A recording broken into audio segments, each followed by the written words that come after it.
All right, good morning, everyone, and welcome to our April joint PTO meeting. We are thrilled to have all of our Reading and LRC specialists with us today from WIS and Hurlbutt. This meeting is being recorded, so if you have to drop off, you can always listen to it via YouTube, and we'll also post it in the Buzz and the Whistle so all the families have access to all this great information we're going to learn about today. And Mrs. Falber, I will pass it over to you to start. Okay, good morning, everyone. Thank you for the opportunity to speak with you all this morning. I know it's got a great presentation to hear all about what's going on with our language arts, and our library media specialist is here too as well. So a couple of things that are coming up this week is the big assembly tomorrow, which I'll let Shelley talk about that. We'll take that away from her. But two things. One, parents of third graders and fourth graders should have received a notice from us yesterday about placement. It's time to start looking at that. So just we kept it fairly short, so if everybody can get that in by next Friday, that would be really helpful, so that we are going to start putting that together soon. And then the other thing is we start with our state testing, begins next week. So a letter will be going out from the district the end of this week. I will follow up with a letter from our school. We don't have a general calendar for the school because every classroom is individualized when they're doing their testing. So you'll be getting a letter from the teachers, and you're getting a letter from me saying what I'm telling you right now, is the teachers will be letting you know when the dates will be happening in their classroom, because it really depends on when they have the availability for a chunk of an hour block time. Our third, fourth, and fifth graders take a reading SBAC, and a math as well as, and then in fifth grade, there's also a science standardized testing as well. And I hope everybody had a great vacation. We're all glad to be back here. If anybody has any questions, I think those are our big highlights. So great. Thank you so much. Thank you. Mrs. Gaddis, the floor is yours. Thank you. Hi, everybody. And I hope everyone had a nice spring break. We are so excited to be back in session. It is a very busy time of year at the elementary schools. We have kicked off our One School, One Book program. So hopefully your children are coming home telling you about the clues. This Thursday will be our big reveal of the book we'll be reading together. So we've been giving out a clue every day. Here was yesterday's clue, and today, very exciting clue. So our students are busy trying to figure out what the book is that we will all be reading together over the next week and a half. Very exciting. We also have a tremendous amount of end of the year activities coming up. So keep an eye on your email. We'll be getting those dates out to you soon. We are also in the process of kindergarten registration. So if you have an incoming kindergartner and you haven't registered yet, please do so, and certainly help us spread the word throughout the community. Kindergarten registration is ongoing. We open it up in the beginning of February, and it goes throughout the summer. So it's a rolling admission. So please help us spread the word on that. We're excited to work on some activities to welcome in our next kindergarten class. We are also working with Mrs. Falber on, we have a tour date coming up. We'll be sending out for our second graders to visit the intermediate school. That's always a fun event. We'll be walking up there with them, and they'll get a little sneak peek at the intermediate school. We do that in early June. And then other activities, we'll be sending out information on our field days that will be coming up in June, and our classroom celebrations at the end of the year, our classroom parties, which our parents are invited to. And I think those are our big announcements. We are, of course, continuing to progress monitor. We don't have standardized testing like the intermediate school does, but we do have our progress monitoring here, keeping an eye on students' reading levels, and our NWEA, which for first and second grade, we will be doing at the end of May. Those are the highlights. Thank you very much. I'm going to go ahead and share my screen now. And we will have our presentation. Shelley, do you want to share your screen? I gave access to everyone. Thanks, Maria. So we actually have a live tour that we're going to give. So we don't need to share our screen. If everybody just wants to switch over to their speaker view so they could see us on the big screen, that probably would be best. So if you're in the gallery view where you can see everybody, just up in the top corner, switch over to speaker, and then you should be able to just see the person speaking. So we are excited to give you a tour of the WIS Library Learning Commons today. The library has changed a lot in the past few decades. Yes, the collection is a big part of what we do, and literacy promotion is a huge part of what we do. And I personally believe that books are, we call them windows, mirrors, and sliding glass doors. They help kids see themselves, see others, develop empathy, and understand what it might be like to live in someone else's shoes. So getting books in kids' hands is a big part of what we do, but the other half of what we do is more tech and STEM based. So we're big on digital citizenship and also creativity and innovation with our makerspace, which you'll also see in a few minutes. But I'd like to let our fifth graders, we have a fifth grade internship program here at WIS Library, and our fifth graders are excited to give you a tour of their library. So I'm going to turn it over to them.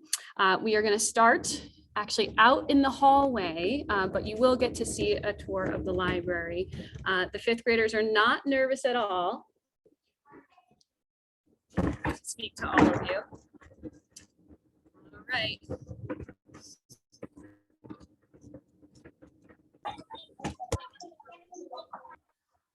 Okay, so you're gonna be nice and loud, super loud. Ready? Good morning, PTO. Thank you for everything that you do for our school. Our names are Haley and Agron, and we'd like to take you on a tour of the WIS Learning Commons. We're actually going to start outside the library walls in the main hallway so we can share one of our recent school-wide projects with you.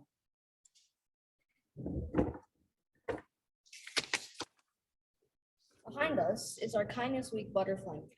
During Kindness Week, fifth grade kindness ambassadors were trained to fold origami butterflies. Then we went into all the third and fourth grade classrooms to teach those students how to fold butterflies too. It was so fun. We collected all our butterflies and created this giant butterfly mural in our main hallway. Now let's head inside the library and say hello to our library interns.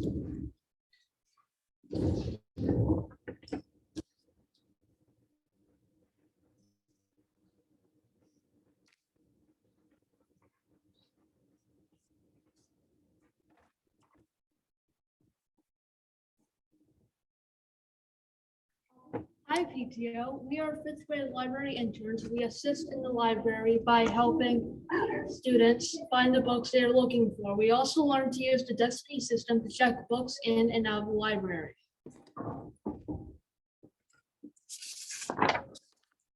You might notice the giant stack of investigators' books behind us. These books will be delivered this afternoon to classes, and the students are so excited. We can't wait for the author visit tomorrow. We'd like to thank the PTO for sponsoring these books for every student here at WIS. Let's go see what else is going on in the library. You can take it out.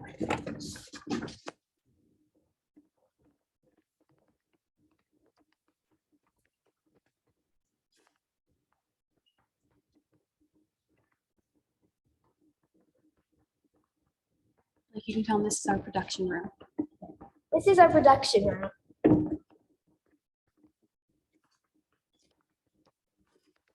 Oh, hi. We are just getting ready to film our morning announcements. All fifth graders have the opportunity to film morning announcements here in the Learning Commons. We share school news, announce birthdays, and share pride pause earned by classes. Sometimes we also include some special segments in our announcements, like Tuesday Trivia or Wellness Wednesday Wisdom. My favorite is the Friday Spotlight, where we highlight some awesome achievements by our WIS classmates. We have one last area of the library to show you, the makerspace. Let's go. Ask them how their day is, see how they're doing. How's your day?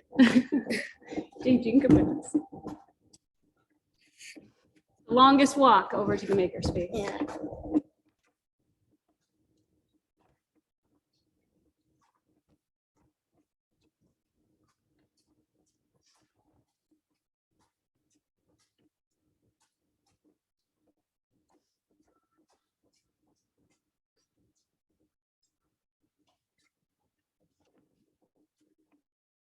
We're here in the makerspace. Just last week, all 3rd and 4th grade classes came into the makerspace to create some investigators bookmarks. The makerspace is a place where students can come to create, explore, and learn. Of course, the 5th graders are very excited about our brand new 3D printer. Thank you, PTO, for sponsoring this new printer for us. We can't wait for our 3D printing unit. We'll be using Tinkercad to design a product and then print it right here. That's about it for our tour. Thanks for visiting.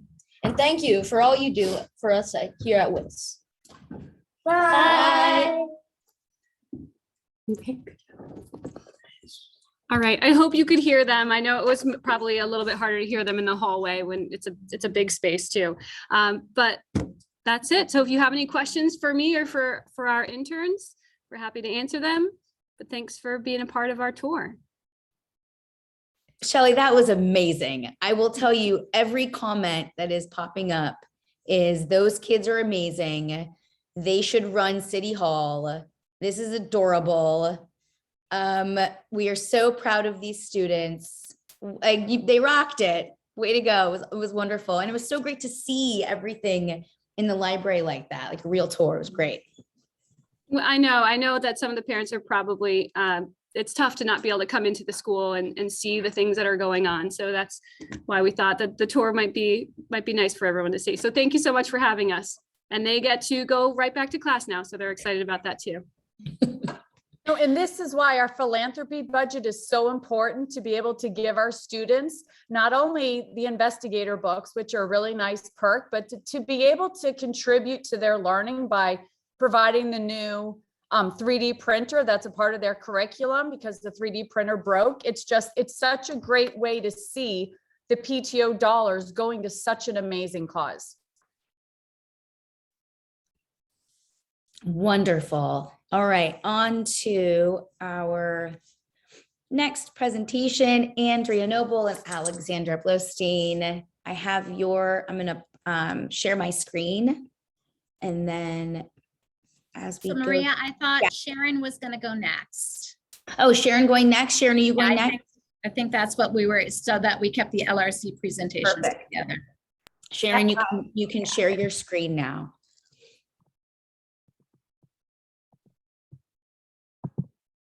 All right, good morning, everybody. Can you see my screen?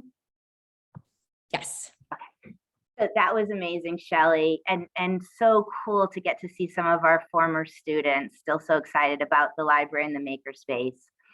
So down here at Hurlbutt, we've been beneficiaries of many things from the PTO as well. And this program has changed a lot over the years, as Shelley had mentioned. The students here do come once a week to work with me and check out books. And then there's many other times when their teacher collaborates with me and brings them down to the library to work on something. So we're going to take you through a little tour, not with students, but you'll get to see some of the many things that happen here. I've always kind of looked at the library as being the center of where everything in the school can come together. We integrate the classroom curriculum and the social emotional learning along with the WASL and the ISTE standards that kind of speak to students being digital learners, creators, collaborators, critical thinkers. And all of that comes together, and our library makes it possible for the students to practice all of these skills in an authentic situation. You hear Learning Commons as the new name for libraries. Dr. Tomasello from many, many years ago, who was the principal here, was way before his time, and he had named this library the Learning Resource Center.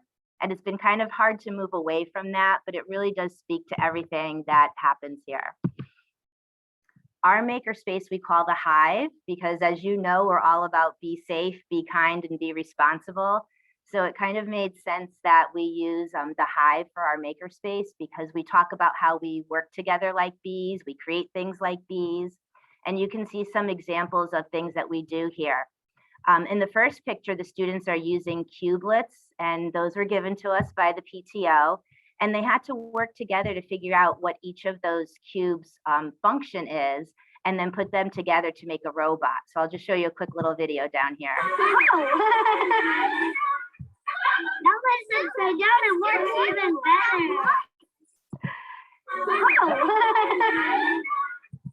Now let's upside down, it works even better. I had to figure out how to get to my pause button. And then in the far right, you'll see we do a lot of coding here. Some of it happens on the iPads and Chromebooks, and some of it happens with the robots that we have. So you'll see on the left-hand side, we got some Bebot robots with a grant from the PTO. And these are some of our kindergartners who are working together, and the arrows are their program of coding so that they can get the B robot through that little maze. And then the others are our first graders. We worked on using their math skills, what they learned about shapes, to program the dash robots to move in a square. So I'll just show you a little video that they had fun. And I think the other picture has Mr. Paler in here. He's always popping in to have fun with us.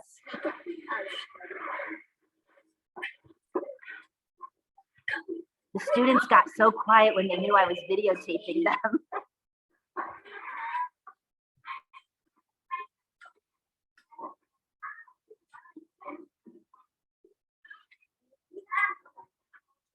So they programmed it to move in a square. My programmers.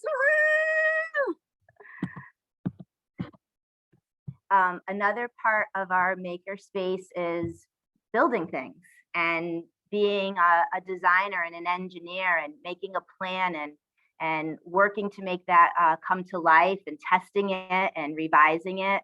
So Laura mentioned that tomorrow we're going to find out what title we're reading for One School, One Book. The second graders have been building homes for the little mascot that we're able to get for each classroom. It's the character from the book, and the PTO not only helps us get a copy of each book, of the book for each staff member and student, but also the little mascots that the students really love. They build homes for them, they read to them, they make clothes for them, and it really just adds to the experience. So the second graders were only given the dimensions of the creature, so they've been building homes for them. And when we get the creatures tomorrow, we'll have to test and see if we have to revise anything. Another big thing that we do, you know, reading is still such a huge part of the library program, and we hold book elections. And this is tied to their writing units where they're learning to write their opinions. So after we read one of the nominees, they use Seesaw to rate the book and record their opinions with some evidence. And our first graders made some posters to hang in the hallways, and it was really hard to pick which ones to show you. But the one in the middle was a poster for Line and Scribble, and it says you should vote for it because they're friends, even though they're different. And then the one to the far right, it was just so, you should vote for If Animals Built Your House because you can learn while reading. So I thought that was a really good one too. But you can see the student on the left is using what the teachers show them in the classroom during writing, and then using those skills and in the library for the book election. And here's the day that they actually got to vote. Of course, we work on research even with our youngest learners. Right now, second grade is in their biography unit, and we do even talk about giving credit for where we get our information and pictures from. So they're getting ready to make their posters in museum to explain to everybody why the person they researched is so important. We also do some breakout EDUs. That's where the students are given a box that has a bunch of locks on it, and they have to use their skills. On the left, you'll see it was their word detective skills from reading, and they had to solve those puzzles in order to open those locks. And on the right, they were using their math skills to be able to solve puzzles and open those locks. And it is amazing to watch this in action. It's really critical thinking and working together. And sometimes it's the quietest student who has the best idea, and they really have to learn on how to rely on each other. Of course, we're all about growing readers. We had a book bistro this year where we set out tablecloths and little placemats, and they got to go to the different tables and taste different books and see if they might find something new that they're interested in. And Ms. Quinn brought her readers in one of our open times to get them interested in some series. And We have some cool seating areas for them to enjoy their books. And then, of course, we have a lot of big events. Our One School, One Book, which we're so happy that is going to finish up with a family fun night this year. We've missed that the past couple of years.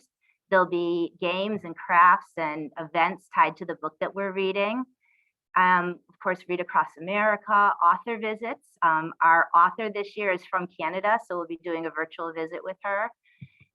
And digital citizenship, even with our youngest learners, we talk about how to be safe, kind, and responsible when using technology.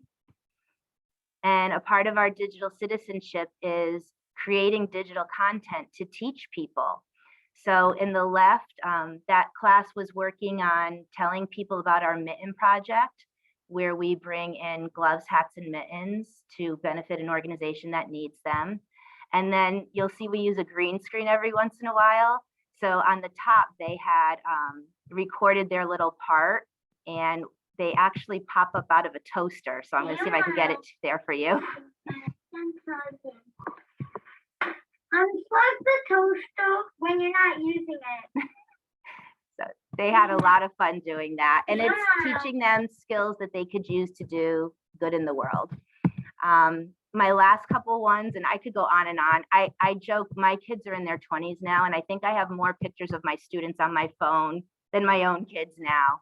But I feel it's very important that the students feel ownership of our library. It's not just my library and Mrs. Haven's library.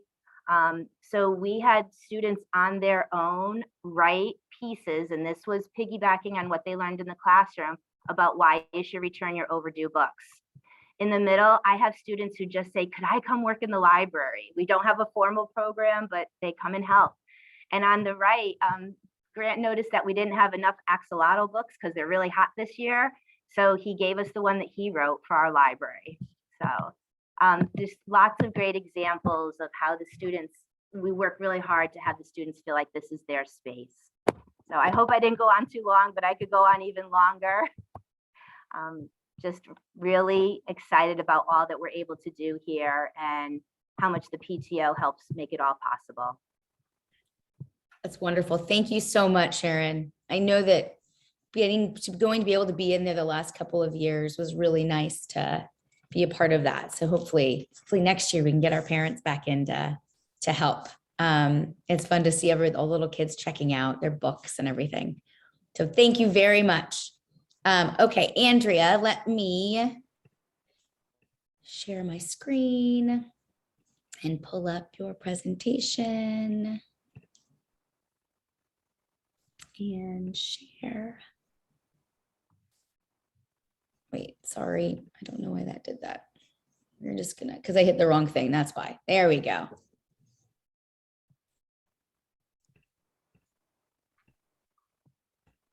Awesome.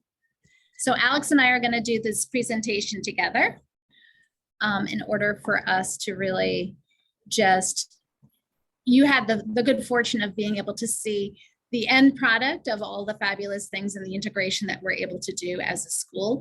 But now you can kind of see a little more of the nitty gritty of what we're ending up doing as far as our curriculum and what we do and why we do that. Okay, so hi, I'm Alex Bluestein. For those of you who don't know me, I'm the Language Arts and Social Studies CIL here at WIS. We wanted to just give you an overview of the broad way that we look at all that we do. So it's more than just curriculum. Our curriculum obviously are our units of study, how we teach word study and vocabulary, grammar and mechanics. A big part of word work and phonics and spelling is the Foundations program at K2 that we are bringing to 3rd grade next year. So we're excited about that here. Our teachers are excited about that. It's also how we teach the curriculum. So the instructional model that we use, where every day in classrooms in reading and writing, there is an explicit mini lesson. Mini lessons are short and they explicitly teach, model, and discuss a skill or strategy that readers or writers need to be successful. That is followed up by teachers meeting with students either individually or in small groups, These are differentiated data-based instructional groups or individual conferences that teachers run. And kids receive a lot of routine feedback and they set goals for themselves as readers and writers. We have rubrics and checklists that are part of our curriculum that students use to determine how well they're doing and what they need to work on. And that's just a routine part of everything we do. And then the third sort of, if you think about the triangle of curriculum, instruction, and assessment, the third piece of this that is so important are the assessments that we use to determine not only how our curriculum's doing, but really that our teachers use every day to determine what they need to teach their students and how they want to teach their students.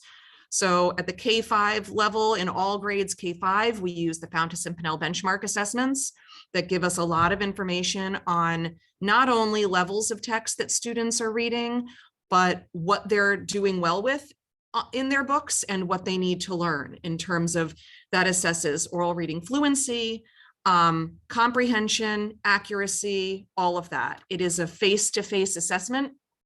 So teachers really get to see how kids interact with text, which is really, really important. We have our standardized NWEA assessment that we do in reading in grades 2 through 5. Here at WIS, our units have performance assessments that align with the standards that each unit teaches. And then we also have ongoing formative assessments. Formative assessments are assessments that inform our teaching, and they happen every day, all the time. They can be anything from notes that teachers use during a conference to evaluating students' written responses to text. One of the most common formative assessments that all of our teachers use are running records, which is when we listen to students read out loud and we code their errors, and we take a time on how fast they read to assess their fluency. And we use those running records to determine a lot of teaching that needs to happen, especially at the word and text level in books. So all of that together encompasses everything we do. And now we're going to talk a little bit more about each of those. All right, so we utilize a workshop model of instruction, and it's been around for over 30 years. And everything that we do as far as programs related to our curriculum are all scientifically research-based. We don't kind of experiment with our students. We want to make sure that what we're doing is proven and has been researched well over time. What we want our kids to be able to do is to really develop a whole set of strategies that allow them to be able to engage with, understand, and interact with increasingly difficult text. Our students receive explicit instruction whole class, which is usually during our mini lesson, as well as differentiated small group instruction and individual conferences. So this small group instruction, the assessments that Alex was talking about the ongoing assessments that we do, that really helps us inform our small group instruction in order to enable us to highly differentiate our instruction, help our kids set goals, show them how to be able to master concepts that may initially be challenging for them, and then be able to really demonstrate mastery of that. Our students are working on increasing the amount of time that they're able to read and write over time. The pandemic definitely set us back a little bit on that initially because they weren't in school reading for extended periods of time. And we spent a significant amount of time this year getting our kids back into that practice of reading for and writing for extended periods of time. Our students are also writing with a high degree of volume. We want to make sure that, in a writing period of time, they're not just producing, a couple of sentences. We want to kind of see that continues to grow to being pages of writing. And we also make sure that we are explicitly teaching and students are reading and writing with a balance of fiction and nonfiction text. So a little bit more about stamina and volume. You hear us talk about that a lot. You probably hear your child's teachers talking about that a lot. When we say that, stamina is really how long a student can sustain independent reading. So can they read and do all of that reading, all of that work as readers and thinkers for increasingly longer amounts of time. By third grade, we want that to be about 20 minutes that they can read, and then we build on that through the year and then across years. Volume really looks at how much reading a student is doing across a day and a week. And this is important because there is research that says that growth and development in reading cannot happen if students are not reading enough, right? And it sort of makes sense, right? You can't get better at anything by not doing a lot of it. It's true in sports, it's true with instruments, it's true with anything. And so one important point that I think we want to make is that when your child comes home and part of their homework is reading, that those minutes of reading, part of that is, yes, we want kids to get used to doing homework. Part of it is because the research tells us that students, there's no way students can do enough reading in reading workshop alone to get enough minutes across the day in that they need to make progress as readers. So that 15, 20, 30 minutes of reading that comes home for homework, that is part of the overall amount of reading students really need every day. They need it every day. We don't assign homework on weekends. More is more. It's my shameless plug, but that is why that is such an important part of what we do. And this is something, stamina and volume is something that we work on and build every year, K-5. And it has gotten much, much better since we have been all back in school. I will say that we are really, at least here, and I don't know about, Andrea can speak to Hurlbutt, we are looking at pre-pandemic levels at this point of our students. Really, they are back into it. They're good right now. And so we're going to keep that going. Agreed. Okay, so talking a little about levels of text. So levels of text become more difficult in a variety of ways.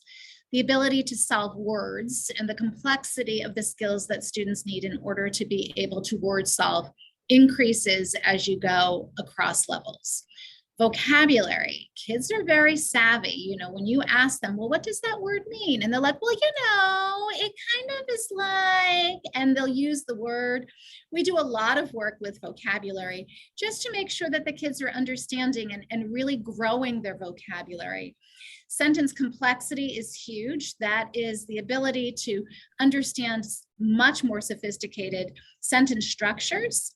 And I'll put in a little plug for reading aloud to your kids, model much more advanced sentence complexity and structure, and that's fabulous for their reading development. So don't stop reading aloud to your kids, even at the intermediate level, just saying. As well as plot complexity. When we're first starting to read, they're usually very simplistic characters. They may be a couple of them, but as you progress through stories, there are much more complex plot structures. Stories are taking place in multiple settings. There are many characters that are in there, and the way in which they interact with each other becomes much more sophisticated, as well as themes, content, and appropriateness. So readers really need to do a lot of reading inside each level in order for them to be proficient in the complexity of that level.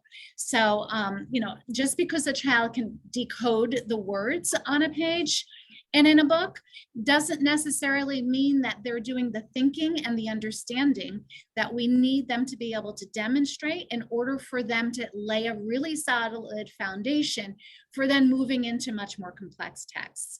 So I know as a parent, I have often been guilty of this myself. You want to just keep them going and growing, but really pausing and spending time within those levels and really getting deep understanding and having phenomenal conversations with your kids a lot about what's not explicitly stated, what's more inferential, really does help build those thinking muscles that we as adults do naturally while we're reading.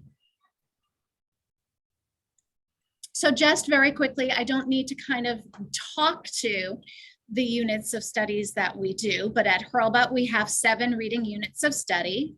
We have a combination of fiction and nonfiction.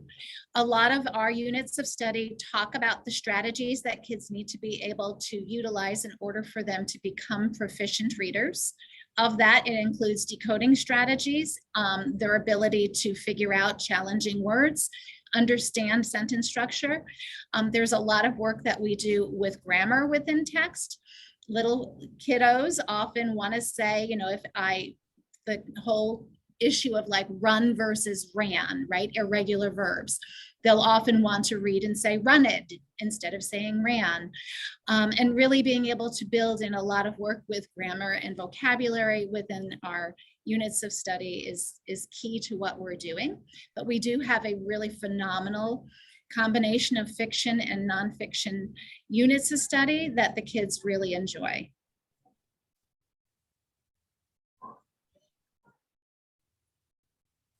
Could we switch to the next slide? Thank you. And so the way that that builds at WIS is we have 6 units in each grade, 3 fiction, 3 informational. The units are a little bulkier. There's more to them, which is why we have 6 instead of 7. And the big ways in which books get more complex in the upper grades is, you know, that those are the big ways that our curriculum sort of shifts and grows. So in 3rd grade, they're information units. We have 2 research units in which students are doing research across texts and synthesizing by subtopic. There's a big focus on main ideas, details, and synthesis.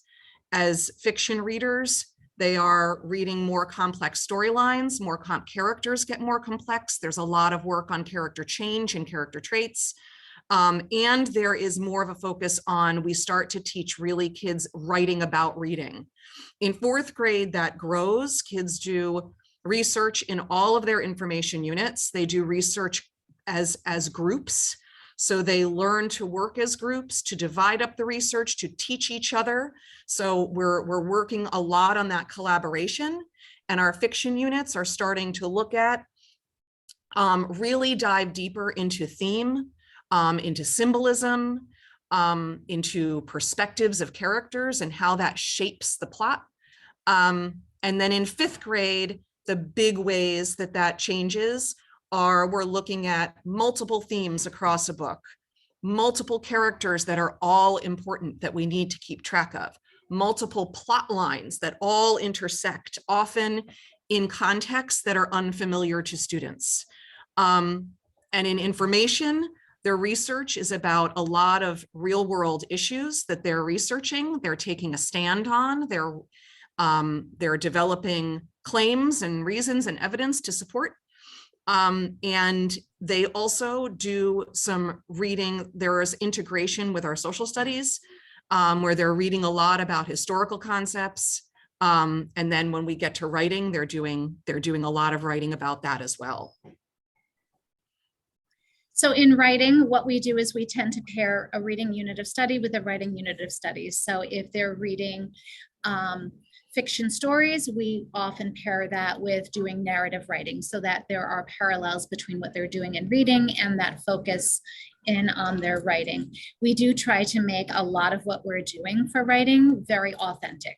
You heard Sharon talk a lot about writing about opinions, being able to speak and say what their opinions are about things, being able to express their thoughts in writing, but also being able to not just do it during writer's workshop, but living a life as a writer, where you'll see the posters that get put up around and throughout the school.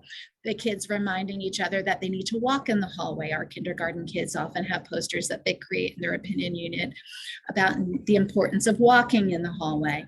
And so we really try to make sure that the learning that they're doing within writer's workshop and the units of study that they're doing actually allows them to see themselves and the value and benefit of being writers within their lives. And you could see that coming to life a lot in what you saw in Sharon's presentation. We do have a number of narrative as well as informational units of study. They don't refer to the writing that we do down here as persuasive writing. It's considered opinion writing. And really the main difference about that is that once you get to being persuasive, you're often considering the counter argument. So our kids just talk about what they're passionate about and why it's important. At the upper levels, they're trying to convince you as to why. Yes, so that is a nice segue. We teach in each grade 2 narrative, 2 opinion, and 2 informational units to get a healthy balance. As far as opinion, you will see in 5th grade, it becomes opinion argument. An argument is really where you are taking a side on an issue. And it may not always be the side that you agree with. What we teach is that we need to evaluate evidence on both sides through a number of lenses, including the bias that the author may bring to that resource, and determine which side of the issue do I have the strongest evidence to support. And the way that filters back into 3rd grade is they do start with an opinion essay where they write essays about how they think WIS should be a better place, or people that they think should be appreciated more. And they also write about research in 3rd grade. They do, many of you may know, if your students have never been at WIS, the 3rd grade endangered animal unit that is starting immediately, like right now, they research an endangered animal and they write an essay about it. And part of that essay is not just to teach you about the animal, but it's also to get you to want to save the animal, want to help them. Like, it's talking about their endangerment and what we can do to help. And that sort of sets the stage for a lot of the information and opinion unit that they are writing that they do in 4th and 5th grade. The writing becomes more structured. It becomes more elaborated. Kids are required to use multiple pieces of evidence from multiple resources in order to elaborate and expand on their information and opinion writing. The other piece that you will notice is that in 3rd grade, we introduce opinion writing about a text, literary essay. And so kids learn to make a claim about a character and then support it with reasons and evidence across a story.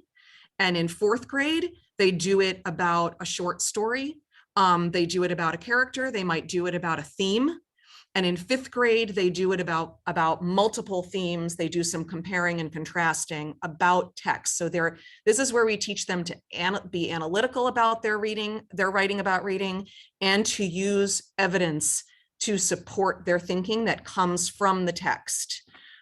This builds because if any of you have students in middle school and high school, that's a big part of what they do in language arts and English moving forward is analytic reading and writing. So we're really getting them ready for that. All right, so how to help at home. Alex and I kind of alluded to this earlier in the presentation, but if you can create a consistent routine or a consistent space for homework where your students are being able to access the materials that they need, the more you can make reading a part of your routine just every day. This is the time when we're done with our activities and we have some quiet time to read. For the lower kiddos, kindergarten first especially, some kids still in 2nd grade, having the kids practice their reading right before they go to bed is not often the best idea for them. They often are very tired. They often make a lot more mistakes. I would save bedtime for a read aloud that a parent reads to their child, and have a time earlier in the afternoon before they really are tired and really getting exhausted, and have them practice their reading then. Making reading a priority, you're preaching to the choir. We could expound for hours the importance of reading and how that actually benefits your child's academic learning across all content areas. Having discussions with your kids about books is key. You don't necessarily have to have read the entire book in order for you to be able to talk about it. You can talk about what the problem was, what's the characters doing, what they think about the character, what is the author not telling us about that. So you can join in discussions with your children about books in ways that if you have not necessarily read the whole book with them, that you can still engage in a conversation and discussion. And also discuss with your kids what they're writing about. You know, what are the things that are impassioning them? What are the things that they really love and that they have really strong opinions about? What stories do they enjoy writing? Are they more of an informational type of writing? What areas are they experts in that they really want to be able to share that with other readers? That really helps us as parents know a lot about what our kids really are passionate about and what they enjoy doing. But it also makes that connection between our passions and what we really love and things that we are thinking about and the writing process. So we wanted to include links. Andrea and I have created reading and writing websites for each building. And I don't know if maybe this would be easier for us to share our screens and share and kind of give you like or is this something, I mean, I'm just being mindful of the time. Should we open it up to questions? I do know that, like, just to highlight, there are a lot of great resources on these websites and suggestions and ways that you can help at home. I know, on the WIS Reading website, there is a section that really gives ideas about leveled series, if you're looking for those for your students. And also, so if you go to more over there on the right at the top and click on helpful resources, there's a lot here. But so what I tried to do here is the best way for kids to move through levels is to get hooked into a series if possible. So I have all kinds of series here by level. And one of the ways this is helpful is just if you're helping your child find, a new series of books they might like. Another one is also, you may have a child that really wants to read a series a couple levels above where they are, and you can find series that will sort of build into that, right? So if your child is really wanting to read Harry Potter, right, and Harry Potter is an end of 5th grade level, you might look at that fantasy area and go to the level where your student is and choose some series that will build across levels for them. And then if you scroll down, I believe there's also ways that you can talk to your kids about their reading. So questions that you can ask no matter what book they're reading. And then there are some questions and discussion starters that you can use depending on a range of levels where your student is in a range of levels. The one thing I want to just say, I always say this, especially when you have kids at the upper grades, once your child is reading really well above grade level, it becomes important to be really mindful of content and appropriateness. Upper level books, we have some 3rd graders that are reading end of 4th grade level and 4th graders that are reading end of 5th, and etc. You just want to make sure that your child is ready for the kinds of things those characters are dealing with in the world. And the one plug I always make is that if the book has been made into a PG-13 movie, please be careful, because the reason it's PG-13 is because of content, and usually content of books has been taken out and adjusted to make the movie.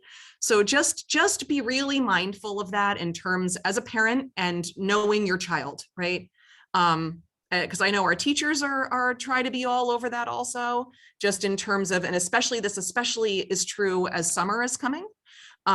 So I just wanted to point that out as well. But these websites are really great resources for you to get more information, to read about what we do and why we do it.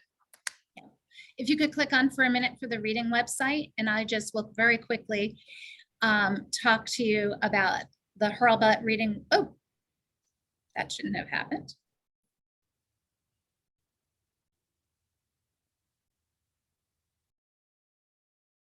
Okay. So I can just talk very briefly. One of the things that you will be able to see is if you go into our school website and you go and find our school, underneath our schools, if you go to Hurlbutt, up top it says schools, go to Hurlbutt. Within there are links to the reading and writing website. So if you go to parent, there you go to academics, go down to Hurlbutt Reading website. This is perfect. This will help parents. And I don't know why the link is not working. So I will go back in and I will play around with why that is not working. But maybe try the writing website and see if that's popping up. Technology, you must always love it. But what you'll see, no, that's so bizarre. All right, well, what you'll notice in there when you can see them is that there are a lot of helpful tips in there for what you can do as a parent in order to play with language and help young readers in the process of learning how to read and being able to really support their literacy growth and development. There is in the writing website, the stages of writing development. So as a parent, you kind of understand the different ways in which students are learning and growing as writers. And there are a multitude of resources on there about the SRBI process, what we do as far as helping support our students in school. And we will figure out what the glitch is with that one. And Andrea, we will make sure to include these links in the buzz and the whistle Awesome. for Friday, so that parents, they'll have the whole video. They also can click directly on these links to really get a feel for them and read about it. Great.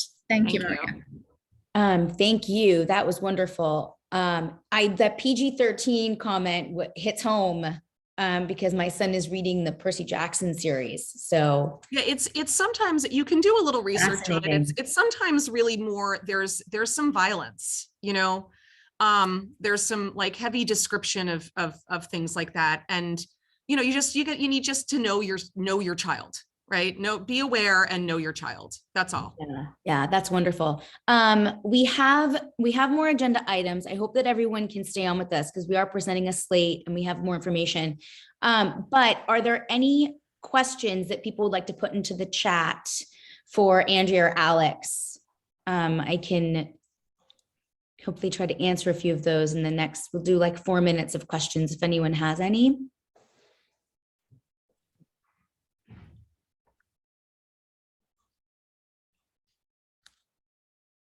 I can see people fervently typing right now, right? I don't see any questions. Okay, so Andrea and Alex, I know that you were available for any questions that parents might have. They can email you, reach out to Sharon and Shelley as well. So feel free to please do that. And we thank you all so very much for being on this meeting with us today. You are welcome to stay on and hang out with us, or you are free to go, whatever you prefer. And we will move on. Thank you so much. Thank you so much for having us. Bye-bye. All right, everybody.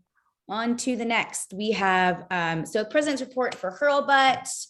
Outdoor movie night is next Friday, the 29th. We'll need 6 volunteers for that to help check everyone in. We will put a link in the buzz and the whistle for that. It's an hour of your time, just making sure that the cars coming in paid for their tickets. The Memorial Day Fair tickets go on sale that day. And the fair dates are the 27th through the 30th of May.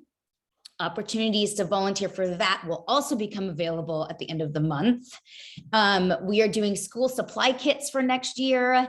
I'm thrilled for this. For those of us who don't want to trek over to, Target or Walmart, the supply kits come directly to your home. And your kids can bring them to school from there. Field day, we'll announce that date soon, and the t-shirt information for Hurlbutt will go out in the next week or two. So definitely look for that. There is so much information and activities coming in the next 2.5 months. So we apologize in advance. There will be emails from our room parents, from our grade coordinators, from us, but it's all important and it's all exciting because we have people get together. We get to be in them. We get to do some tours. It's really just the most fun for all of us to actually get to be in person again. So watch for all of that information. Debbie. Yes, I have similar information to share. We are not ready at WIS to put out our nominations yet. We are still working on those. So if anybody is interested in volunteering for our communications chair, which is a part of our executive board, or are being our yearbook chair. We also have 2 co-chair positions where we have one person already, but we'd really like them to have a teammate to take care of fundraising and spirit wear, as well as our book fair. We will vote on our executive board. We'll vote on this slate on May 3rd, and then again at our general membership meeting on May 18th. Like Maria said, the outdoor movie, the link to volunteer will be in the whistle. We got Memorial Day Fair tickets. Our school supply kits we're also doing. Maria found an amazing company, so WIS is going to piggyback on Hurlbutt and do that as well. We have a great school supply chair that will be working with our grade leaders to get the supplies ready. We have our field day t-shirts are available to order. So if you have not yet ordered yours, you can contact your room parents to get information. We still have a few spots available to do family portraits at Le Chat on May 15th. We are doing 20-minute sessions where your fee for that will be donated to the WIS PTO Philanthropy Committee. And then if you choose to purchase digital or actual physical pictures from Karen, you can do that also. We're really excited about that. And so that is on May 15th. As I've already said, we have John Patrick Green coming tomorrow, which I think the kids are so excited about. I loved seeing the huge stack of books that Mrs. Reines has at the library to give to every single student at WIS.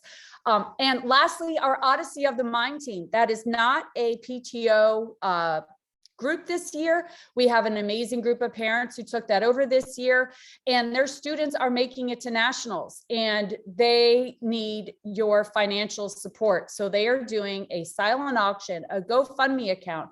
They are also going to be at the movie night selling lemonade and hot chocolate. So I hope that you will support them with not only your good wishes, but help them get there. They, I believe, have 6 or 7 students, and then they each obviously need a parent to go with them. So they could really use your financial support. And let me tell you, that silent auction has some great trips that are up for bid, and events and other items as well. So we will include that information for the silent auction and the GoFundMe in the whistle this week, and all the other information for the movies and John Patrick Green and the portraits and all that. So thank you for everyone for your time and for all that you do. Good. All right. Thank you, Debbie. Next up, Josie is going to present the board slate for Hurlbutt 2022-23. Oops. Hi, I'm just trying to figure out my camera and everything. Let me see. I think I'm good. Okay.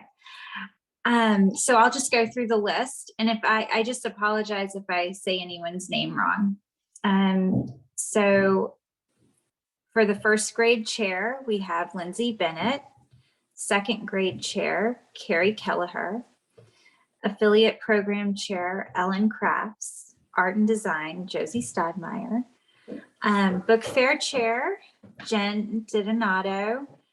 Ursula Carey. Lisa Yunchi. Laura Berkowitz Victor. Community service chair, Amanda Allen, Daniela Ackley. We still need someone for the ELC grade chair. Family fun events, Lauren Cahew, Libby Baumgarten. Fundraising chair, Ellen Crafts. Garden chair, Christina Kother. Kindergarten grade chair, Amy Klemick. Lost and Found, Dana Repka. LRC co-chair, Julie Flum and Lisa Yunchi. Membership directory, Jessica Cooper. Memorial Day Fair, co-chair, Lauren Cahew. School photos, Dee Kraus. School supply, Lisa Yunchi. Staff Appreciation Day chair, Brittany Gilman and Amanda Allen. Staff luncheon chair, Brittany Gilman, Amanda Allen. We still need transportation. Wall calendar, Amy Drummy and Kristen Lingnol. Yearbook chair, Jim Sponzo. And for the executive board, president, Stephanie Feingold. Past president, Maria. Vice president, Alexandra Cersoni. Secretary, Edith Ratnoff. We Need a Treasurer. Philanthropy, Jenny Plant. BOE Rep, Michael Hoffner. Grade Coordinator, Elizabeth Sherrick. Communications, Gina Toth. Co-Chair Communications, Tainara Cruvenel. That's it. So we Awesome. need the first approval.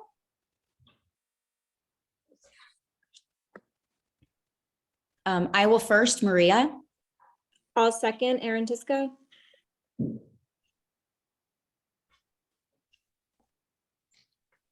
And that's it, Josie.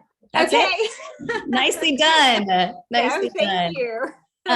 So to all of the nominees, we will email everyone and confirm this week. And if you or someone you know is great with numbers and wants to hop in as our treasurer, we would greatly appreciate it. And we're going to show you the ropes. There's a great team slated for next year. So hopefully we will, I know we'll get someone. So let us know if you are interested or know of anyone. And next up, this is Board of Ed. Hi, so this morning I'd like to just present an update from the Facilities Optimization Committee's progress on campus configuration. So most of you know that they've hired a consulting company to move us into the 21st century here in Weston. Right now, that company is documenting the current existing conditions in both town and school facilities. They have to identify the deficiencies and where we can improve on both of those things. And they have to understand current needs as well as future needs. So they're looking forward to a 20 to 30 year plan. They have to keep in mind that it has to be something that improves the education environment, and it has to optimize all the town and school facilities and minimizing the disruption. So that is really difficult in such a small town. So their challenges are that it has to be a phasing process to do this work. And right now there's limited land and limited space that they can actually move and reconfigure things. So they're trying to figure out how to move forward. They're reviewing the capacity of each school. We have to have 14 grades, and how can they configure it properly? Problems exist in figuring out how to fit 6 grade levels within the middle school and the elementary school without major renovations. And right now that's just not possible. So they've put out 4 options. The second screen, Maria, please. So option 1, obviously we can do nothing. We can stay exactly how we are and just do some minor repairs to some of the buildings and facilities that need work. But the first major option is to renovate the existing buildings, reconfigure some grades, try to optimize some of the facilities that we currently have, and reduce some of the buildings that we have. The option 2 is to build a new pre-K through 1, a comprehensive renovation of the middle school, which would still house grades 6 through 8, and grade reconfiguration from 2 to 5. Again, trying to optimize school campus a little bit better, and there would be a reduction of some school buildings. And then the last one is just to build a new pre-K through 1st grade, build a new middle school 6 to 8, and then reconfigure the grades at WIS. And that would actually reduce some of the buildings by 9%. Doing so is complicated. It's costly. They're looking at bids between $80 million and $90 million. They have to really consider how long the phases would take, how much of a disruption per grade, because it all has to equal out. You can't displace 6th grade somewhere for 3 years and 1st grade only somewhere for 1 year. So it is a really complicated process. I found the most fascinating part of the whole discussion was why it's important. Why do we need to do this? Why do we need to bring our schools into the 21st century? And there's just so many interesting factors that I don't even think that I would think of until they're laid out by professionals that actually know what they're talking about. Obviously, a lot of sustainability goals, making the buildings more efficient, more multi-use space. But it really is student focused on student health, student thinking, student performances, things like responsive lighting, how lighting affects how a student learns in certain situations, acoustic sensitivity, how certain rooms and how certain lessons learn better or more efficiently in certain acoustic surroundings, making the building smart.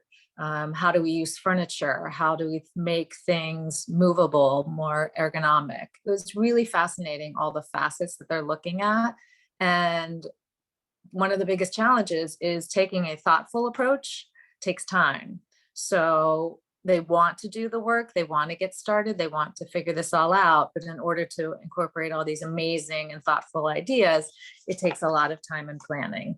So I would strongly recommend for anybody who has an interest in checking out the 3+ hours of this meeting. It was on March 24th, but it really, really does the deep dive with these charts and maps and facility discussions, but it really gives you an idea of where we are, where we could be, where we need to be, and where we could be. That's all. Thank you so much, Stacey. That is a very long meeting that you dove into. And yeah, Debbie has also written about this in the Whistle. These meetings are all taped, and then also the meetings leading up to this Board of Ed meeting, the facilities optimization meetings, those are also taped as well. So if you want to deep dive into this and really understand what they're talking about, you can find those on the town websites. And I'm sure we can link them in the Buzz and the Whistle for people to look at as well. Jenny Plant, you are up next. Yes, just a quick one. There's one philanthropy request this month for Hurlbutt. Mrs. Eagle, we previously paid as the PTO for an A-frame that she uses outside the school to put in information for parents and everybody else, but one of the inserts blew away. So she's asked us to pay for a new one. We're asking for up to $100. She's obtaining an up-to-date quote. It probably won't be that much. The request has already been approved in the philanthropy meeting and by the exec board. So unless anybody has any questions about this big spending item, I will ask for a first, please. First, Ginny. Thanks, Ginny. And a second? Stephanie. Thank you. Thank you, Jenny. And Francesca. Hello, good morning, everyone. We have a WIS request from Miss Lisa Moretti, our wonderful music teacher. She sent a request for the purchase of a set of 30 ukuleles and also a rack to store them and also easily transport them between classes. She thinks that introducing the kids to ukulele is a very nice enriching opportunity for them also to start introducing them to string instruments. It won't necessarily be part of the curriculum, but it's just something that she wants to introduce to the children. The request has been approved by the Philanthropy and Executive Board meeting and is a total of $2,353.99. We had a conversation with Mrs. Falber as well. The school is going to take care of the wear and tear, possible repairs. So we're just providing the instruments and the rack. Any question? I'm happy to answer. Otherwise, I'm going to ask for first, please. First, Chris. And Second, Maria. Thank you so much. Thank you. What fun. I wish I had the ukulele when I was their age. How fun is that? I ran into Mr. Paul yesterday, who does the orchestra, and I mentioned to him that the PTO was hopefully going to be able to provide this for the school. He said that in the past, he has personally purchased the ukuleles for the students to practice on, which I think is so generous of him, but it put me over the top in supporting the purchase of those instruments for the kids, because he shouldn't have to put his personal money into that. Yeah, for sure, for sure. All right, Shannon, for the meeting minutes.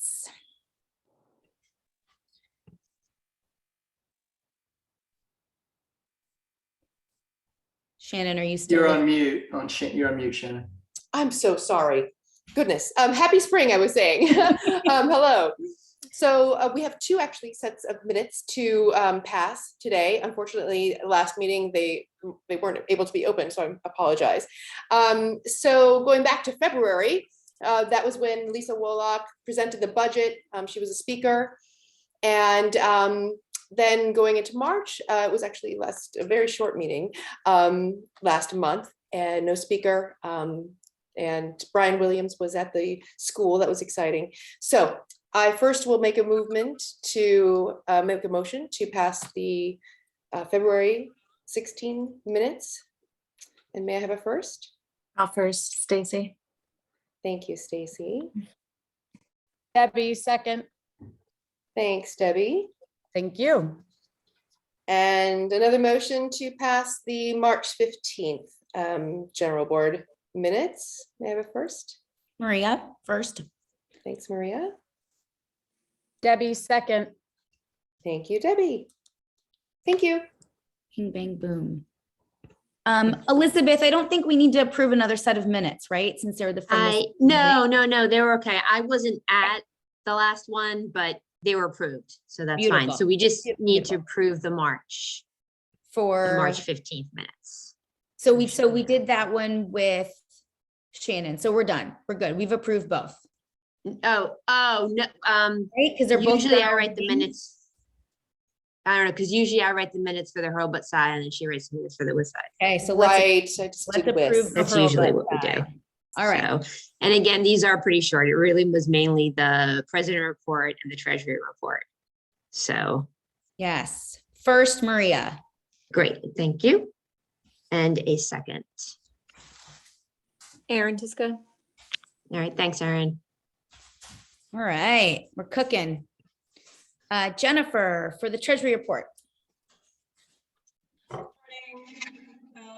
On the operating side for the month of March, we started with a balance of $17,648.58.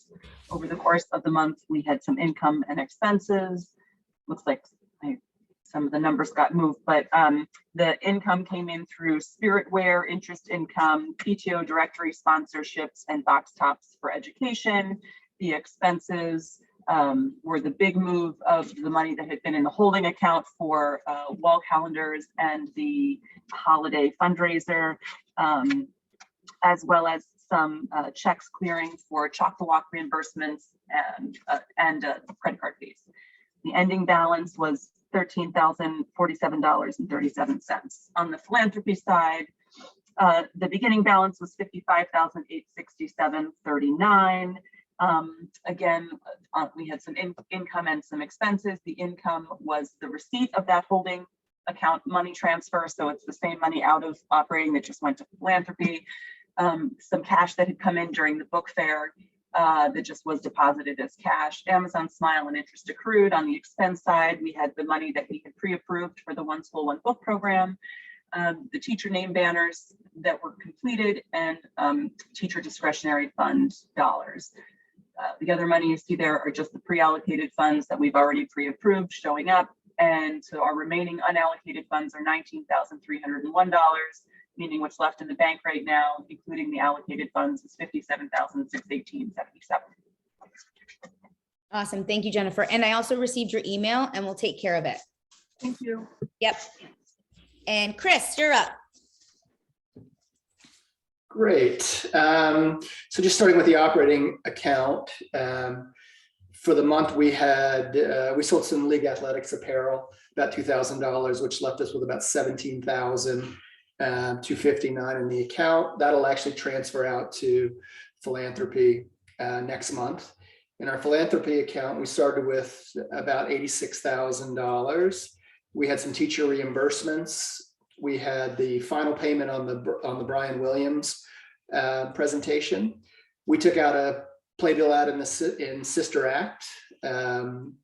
We had some expenses, a staff luncheon. We also had some income. We had the Square One fundraiser income of about $2,200, and we had some additional Spiritware income, leaving us with a balance of $86,500. And then we also have some approved funds that have not been allocated yet of about $18,590, which leaves us with about $68,000 remaining for the year. Thank you very much. All right, everyone, that concludes our April meeting. Our next meeting will be May 18th. It is the last general meeting of the year, if you can believe it. The last couple months have just flown by. Please watch your emails, read the buzz, read the whistle. There's going to be so much great information out there. To everyone on the call, if your friends and other parents ask, where is all this information? You can let them know it's in the buzz and the whistle. And they can always reach out to me and Debbie if they have questions. We are deep into the planning for Memorial Day Fair, jazzed beyond belief. We are all so excited for it. And we can't wait for movie night next week. It's gonna be fun. Thank you for hanging around. This is a good one. Lots of info. Debbie? I just put the link for the silent auction items for the Odyssey of the Mind in the chat. I was sort of paying attention, just checking it out, but they've got some great trips there. So I'll include this in the whistle that'll come out on Friday. Thank you all for everything that you do to support our students and especially our philanthropy fund by attending our events, supporting Memorial Day Fair. As you heard from the kids at the LRC at WIS, it is amazing what a little bit of money can do to help our students be passionate and excited about learning. It's a great thing to see. Thank you all. Awesome. Thank you guys. Have a great rest of the week. Hope to see you next Friday at the movie. Bye. Thank you. Bye.